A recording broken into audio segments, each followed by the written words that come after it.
Hello. Hi, welcome to the library. I hope that you guys are having a great winter break. I recorded a story for you. This is a classic that's on TV a lot of times this time of year. It is How the Grinch Stole Christmas, and it's written by our good friend Dr. Seuss. And so today, just as like a fun bonus, I thought, well, why not share one of the most famous stories around for this time of year? And I love this character. I honestly didn't like it until probably 2 years ago when my daughter fell in love with the Grinch for some silly reason.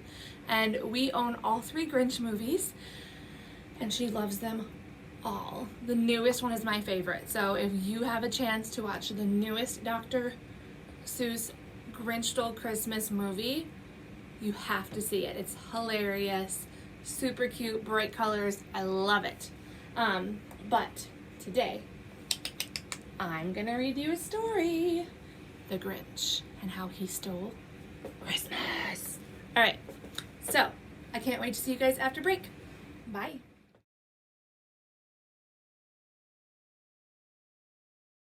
Every Who down in Whoville liked Christmas a lot. But the Grinch, who lived just north of Whoville, did not. The Grinch hated Christmas, the whole Christmas season. Now, please don't ask why. No one quite knows the reason. It could be his head wasn't screwed on just right. It could be, perhaps, that his shoes were too tight. But I think that the most likely reason of all may have been that his heart was 2 sizes too small. But whatever the reason, his heart or his shoes, he stood there on Christmas Eve hating the Whos, staring down from his cave with a sour, grinchy frown, staring down from his cave at the warm, lighted windows below in their town. For he knew every Who down in Whoville beneath was busy now hanging a mistletoe wreath. And they're hanging their stockings, he snarled with a sneer. Tomorrow is Christmas. It's practically here. Then he growled with his Grinch fingers nervously drumming. I must find some way to stop Christmas from coming. For tomorrow, he knew, all the Who girls and boys would wake bright and early, and they'd rush for their toys. And then, oh, the noise. Oh, the noise, noise, noise. That's the one thing he hated. The noise, noise, noise, noise. When the Who's young and old would sit down to feast, and they'd feast and they'd feast, and they'd feast, feast, feast, feast. They would feast on Who pudding and rare Who roast beast, which was something the Grinch couldn't stand in the least. And then they would do something he liked least of all. For every Who down in Whoville, the tall and the small, would stand close together with Christmas bells ringing. They'd stand hand in hand, and the Whos would start singing.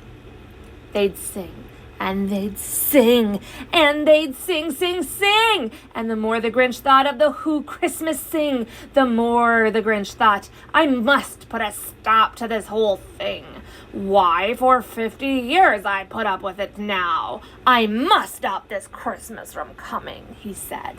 But how? And then he got an idea, an awful idea. The Grinch got a wonderful, awful idea. I know just what to do. The Grinch laughed in his throat, and he made a quick Santa Claus hat and a coat, and he chuckled and chuckled. What a great Grinchy trick. With this coat and this hat, I look just like that Saint Nick. All I need is a reindeer. The Grinch looked around, but since reindeer are scarce, there were none to be found. Did that stop the old Grinch? No, the Grinch simply said, if I can't find a reindeer, I'll make one instead. And so he called his dog Max. Then he took some red thread and tied a big horn on top of Max's head. Then he loaded some bags and some old empty sacks on a ramshackle sleigh, and he hitched up old Max. Then the Grinch said, get up! And the sleigh started down towards the home where the Whos lay a snooze in their town. All the windows were dark. Quiet snow filled the air, and all the Whos who were dreaming sweet dreams without a care. When he came to the first little house on the square, this is stop number 1, the old Grinchy Claus hissed as he climbed to the roots, emptying bags in his fists. Then he slid down the chimney, a rather tight pinch, But if Santa can do it, then so could that Grinch. He got stuck only once, for a moment or two. Then he stuck his head out of the fireplace flue, where the little Who stockings all hung in a row. These stockings, he grinned, are the first thing to go.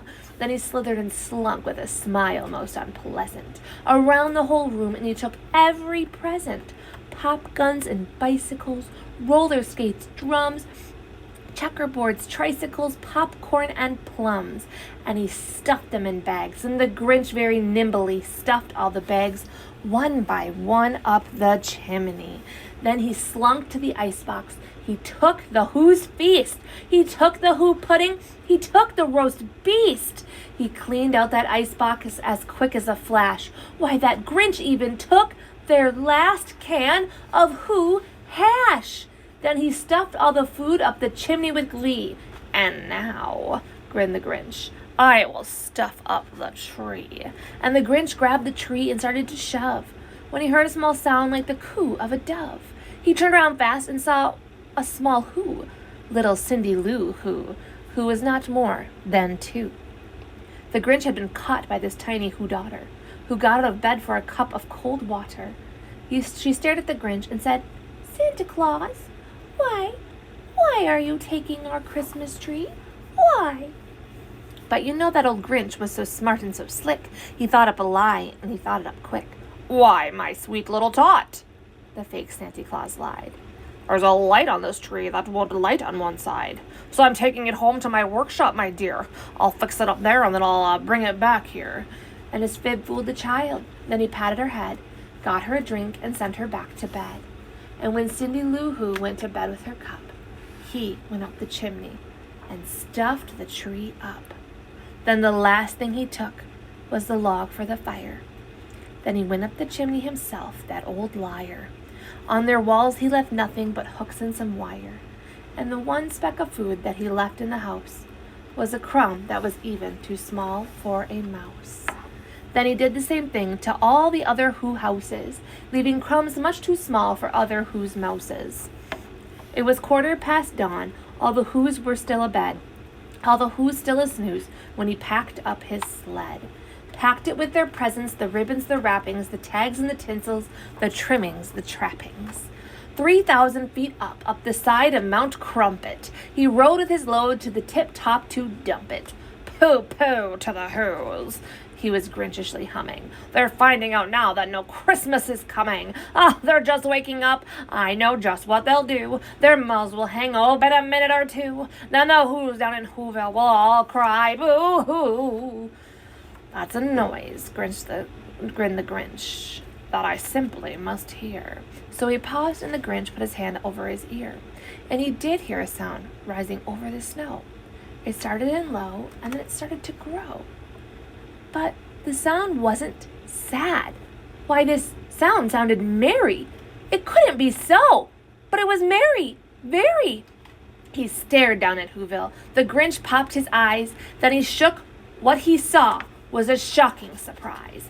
Every Who in Whoville, the tall and the small, was singing without any presents at all. He hadn't stopped Christmas from coming. It came. Somehow or other, it came just the same. And the Grinch, with his Grinch feet ice cold in the snow, stood puzzling and puzzling. How could it be so? It came without ribbons, it came without tags, it came without packages, boxes, or bags. And he puzzled 3 hours till his puzzler was sore. Then the Grinch thought of something he hadn't before.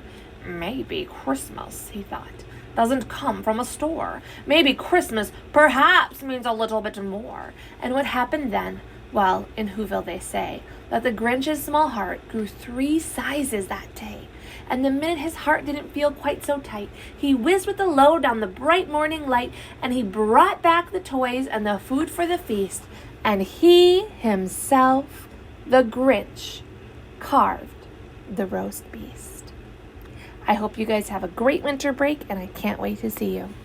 Bye.